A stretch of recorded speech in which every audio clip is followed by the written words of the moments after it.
پہلے ہاتھوں کی ہم نے بات کی، اب ایڑیوں کی بات کر رہے ہیں۔ ایڑیاں بھی بالکل ملائی ہوں اور انگلیوں کو اس طرح رکھنا ہے کہ ان کا رخ کعبہ کی طرف ہو۔ سجدے میں چلے گئے۔ اب بات کرتے ہیں سجدے کی دعا کی۔ سجدے کی دعا سبحان ربی الاعلی کم از کم 3 بار ہم نے پڑھنا ہے اس کو۔ ویسے رکوع سجود ان کی بہت زیادہ دعائیں نبی صلی اللہ علیہ وآلہ وسلم سے ثابت ہیں، لیکن کم از کم جو میں نے آپ کو بتایا اتنی تو کم از کم پڑھنی چاہیے نا ہر حال میں۔ سجدے میں چلے گئے، دعا پڑھ لی۔ اب کیا کرنا ہے؟ سجدے سے اٹھنا ہے۔ سجدے سے اٹھیں گے تو کہیں گے اللہ اکبر اور سر اٹھا لیں گے اور سکون سے بیٹھ جائیں گے۔ دونوں سجدوں کے درمیان بیٹھنے کا طریقہ یہ ہوتا ہے کہ بائیں پاؤں پر بیٹھنا ہے اور دائیں پاؤں کو زمین پر سیدھا کھڑا کر لینا ہے، اور اس کی انگلیاں بھی کدھر ہونی چاہیے؟ کعبہ کی طرف، جس پاؤں کو کھڑا کرنا ہے۔ ٹھیک ہو گیا؟ اور نماز کا جو جو سٹیپ ہے نا اس میں نبی صلی اللہ علیہ وآلہ وسلم نے دعا ضرور بتائی ہے۔ انگلیاں قبلے کی طرف ہوں گی۔ پھر کیا کرنا ہے؟ جو بیٹھ جانا ہے ہم نے، اور بیٹھ کے دونوں سجدوں کے درمیان جو دعا ہے وہ پڑھنی ہے۔ دعا کون سی ہے جی؟ اب جب بیٹھیں گے نا تو دونوں ہاتھ جو ہے گھٹنوں پہ رکھ لینے، گھٹنوں کو پکڑ لینا ہلکا سا۔ دعا ہے دونوں سجدوں کے درمیان میں جو ہم نے پڑھنی ہے، اللہم اغفر لی وارحمنی واہدینی وعافنی وارزقنی۔ یہ ہم نے دعا پڑھ لینی ہے۔ پھر دوسرے سجدے میں چلے جانا ہے۔ دوسرے میں سجدے میں جاتے ہوئے پھر ہم نے کہنا ہے اللہ اکبر، اور پہلے سجدے کی طرح دوسرا سجدہ کرنا ہے، اور دعا بھی بالکل ویسے ہی پڑھنی ہے۔ پہلی اور جو تیسری رکعت ہوتی ہے نا، جب وہ مکمل ہو جائے تو دوسرے سجدے کے بعد تھوڑی دیر بیٹھ کر پھر اٹھنا چاہیے اگلی رکعت کے لیے۔ ہمارے ہاں لوگ کیا کرتے ہیں، پہلے سجدے کے بعد تو بیٹھ گئے، دوسرے سجدے کے بعد ابھی آدھا سجدہ ہو رہا ہوتا ہے زمین پہ اور ویسے ہی اٹھ کے کھڑے ہو جاتے ہیں۔ یہ عمل سنت عمل نہیں ہے۔ دوسرے سجدے کے بعد بھی تھوڑی دیر بیٹھنا ہے، پھر اگلی رکعت کے لیے کھڑے ہونا ہے۔ 2 سجدے ہو گئے، اٹھ گئے، اور جب اٹھنا ہے دونوں سجدوں کے بعد تھوڑی دیر بیٹھ کے اٹھنا ہے تو دونوں ہاتھوں پر ٹیک لگا کر اللہ اکبر کہتے ہوئے دوسری رکعت کے لیے ہم نے کھڑے ہو جانا ہے۔ ہاتھوں کا سہارا لے کر اٹھنے کی کیفیت اس طرح بھی ہو سکتی ہے کہ دونوں ہاتھوں کی مٹھیاں بند ہوں۔ ٹھیک ہے نا؟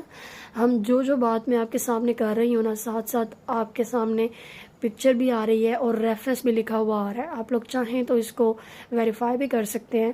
ہم آپ کو انشاءاللہ الرحمن بالکل صحیح نماز محمدی صلی اللہ علیہ وآلہ وسلم کا طریقہ ہی بتائیں گے۔ کھڑے ہو گئے، پھر دوسری رکعت میں بھی بالکل ویسے کرنا ہے جیسے میں نے آپ کو پہلی رکعت کا طریقہ بتایا، یعنی اللہ اکبر کہنا ہے اور سینے پر ہاتھ باندھ کر کھڑے ہو جانا ہے، پھر اللہ اکبر کہتے ہوئے رفع دین کرنا ہے اور رکوع کرنا ہے، پھر سمیع اللہ لمن حمدہ کہنا ہے اور رفع دین کرنا ہے اور اطمینان سے کھڑے ہو جانا ہے، پھر سجدہ کرنا ہے۔ پہلا سجدہ کرنے کے بعد اطمینان سے بیٹھنا ہے، دعا پڑھنی ہے، پھر دوسرا سجدہ کرنا ہے، ٹھیک ہے نا؟ پھر دوسرے سجدے کے بعد بھی بیٹھنا ہے۔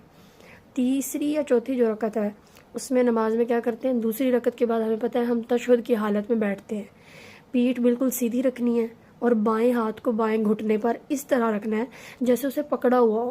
اپنے بائیں پاؤں پر بیٹھنا ہے ہم نے اور دائیں پاؤں کو بالکل زمین کی طرف، زمین پر رکھ کے کھڑا کر دینا، ٹھیک ہے جی؟ اور انگلیاں جو ہے وہ کعبہ کی طرف ہونی چاہیے۔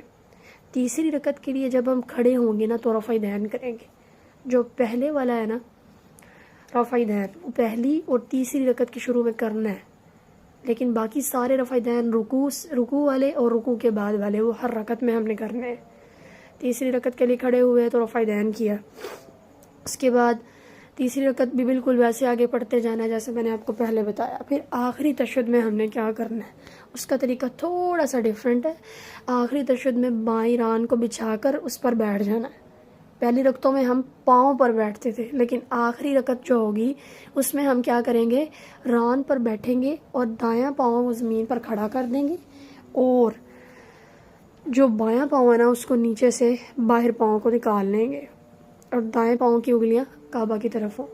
پھر بائیں ہاتھ سے بائیں گھٹنے کو پکڑ کر اسی پر ٹیک لگا لیں گے، بیٹھ گئے۔ شہادت کی انگلی کو تھوڑا سا خم دے کر اوپر اٹھائیں، انگوٹھے اور درمیانی انگلی کو باہم ملا کر ہلکے کی شکل بنائیں۔ دیکھیں یہ آپ کے سامنے بالکل ویسے کر کے دکھایا ہوا ہے، ٹھیک ہے؟ شہادت کی انگلی کو اتنا نہیں اٹھانا. کچھ لوگ کرتے ہیں اشہد اللہ الہ پہ انگلی اٹھا لی اور پھر اس کو اٹھائے رکھا, جب اگلی اشہد اللہ آئی تب اس کو گرا دیا. یہ نہیں کرنا, اس کو ہلاتے رہو, اس کو ہلکا ہلکا ہلاتے رہو جب تک آپ نے نماز مکمل نہیں کر لی. یہ بھی طریقہ بالکل صحیح ہے, اور بہت حد سے تجاوز بھی نہیں کرنی انگلی, ٹھیک ہے.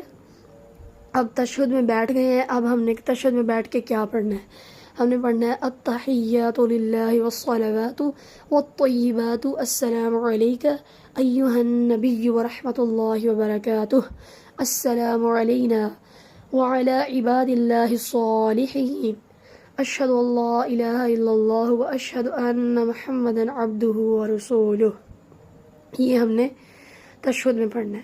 پڑھ کے اس کے بعد ہم نے کیا کہنا ہے؟ اس کے بعد ہم نے درود پاک پڑھنا ہے. جی کون سا درود؟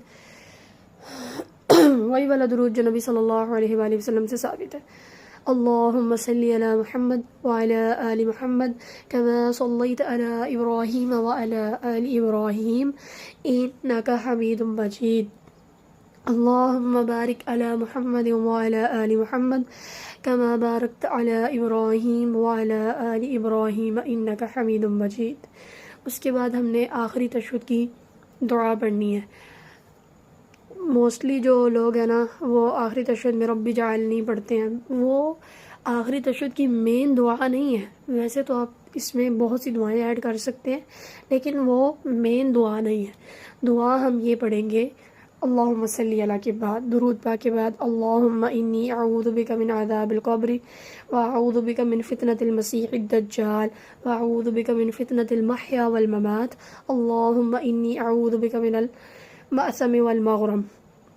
ٹھیک ہے نا. اور بھی بہت سی دعائیں یہ بھی پڑھ سکتے ہیں, یا آپ یہ بھی پڑھ سکتے ہیں اللہم انی اعوذ بک من عذاب جہنم ومن عذاب القبر ومن فتنة المحیا والممات ومن شر فتنة المسیح الدجال. یہ بھی پڑھ سکتے ہیں. یہ پڑھنے کے بعد آپ بے شک پڑھ لیں رب جعلنی مقیم الصلاة ومن ذریتی ربنا وتقبل دعاء ربنا اغفر لی ولوالدی وللمؤمنین یوم یقوم الحساب. یہ آپ پڑھ سکتے ہیں. اس کے بعد سلام پھیرنا ہے. ربنا آتینا بھی پڑھ سکتے ہیں آپ. دعائیں بہت سی پڑھی جا سکتی ہیں یہاں پہ, لیکن جو مینلی اس کی دعا ہے نا, بندہ اس کو سکپ کر دے تو پھر تو فائدہ ہی نہیں ہے. جی اب آتے ہیں سلام کی طرف. پہلے دائیں طرف سلام پھیرنا ہے, اور سلام پھیرتے ہوئے بولنا ہے السلام علیکم ورحمۃ اللہ. پھر بائیں طرف سلام پھیرنا ہے اور بولنا ہے السلام علیکم ورحمۃ اللہ. سلام پھیرنے کے بعد بلند آواز سے ایک بار ہم نے کیا کہنا ہے اللہ اکبر, اور 3 بار ہم نے کہنا ہے استغفر اللہ استغفر اللہ استغفر اللہ. یہ سنت سے ثابت عمل ہے, یہ ہم نے ضرور کرنا ہے. دیکھیں میری بات سنیں, نماز ایک کفر اور اسلام کے درمیان دیوار کی طرح نماز ہے, ٹھیک ہے نا. جو نماز نہیں پڑھتا مینس ٹو سے وہ دائرہ اسلام سے چلا گیا. اور آپ کو پتہ ہے ہمارے صحابہ تو جو بے نمازی تھے ان کے جنازے بھی نہیں پڑھتے تھے ہمارے صحابہ کرام. نماز کی فضیلت اتنی زیادہ ہے کہ ہم الفاظ میں اس کو بیان نہیں کر سکتے.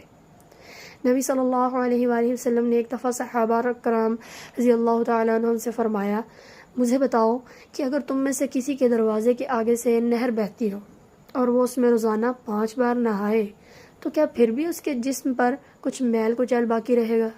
صحابہ نے عرض کی نہیں. آپ صلی اللہ علیہ وآلہ وسلم نے فرمایا یہی مثال 5 نمازوں کی ہے, اللہ تعالیٰ ان کے ذریعے سے گناہوں کو معاف فرما دیتا ہے. سبحان اللہ ثم سبحان اللہ. آپ کے سامنے میں نے پورا نماز محمدی صلی اللہ علیہ وآلہ وسلم کا طریقہ شیئر کر دیا ہے ریفرنس کے ساتھ. ساتھ میں نے اپنی پوری کوشش کی کہ میں آپ لوگوں کو صحیح سے گائیڈ کر سکوں. امید ہے کہ آپ لوگوں کو میری بات کی سمجھ آ گئی ہوگی اور نماز محمدی صلی اللہ علیہ وآلہ وسلم کا طریقہ بھی سمجھ آ گیا ہوگا. میں یہ چاہتی ہوں کہ ہم نے جو عمل روزمرہ زندگی میں کرنا ہے کم از کم ہمیں اس کا طریقہ تو سنت کے مطابق آتا ہو. یہ نہ ہو کہ ہم عمل کرتے بھی رہیں اور وہ سنت کے مطابق بھی نہ ہو اور اس کا کوئی فائدہ بھی ہمیں حاصل نہ ہو. کوشش کریں کہ تمام چیزوں سے نکل کر نماز محمدی صلی اللہ علیہ وآلہ وسلم کے طریقے کو احادیث کی روشنی میں خود بھی اسٹڈی کریں، دوسروں کو بھی بتائیں اور ہماری اس ویڈیو کو آگے پہنچائیں تاکہ لوگوں تک نبی صلی اللہ علیہ وآلہ وسلم کی نماز کا بالکل صحیح اور اتھینٹک طریقہ پہنچ جائے۔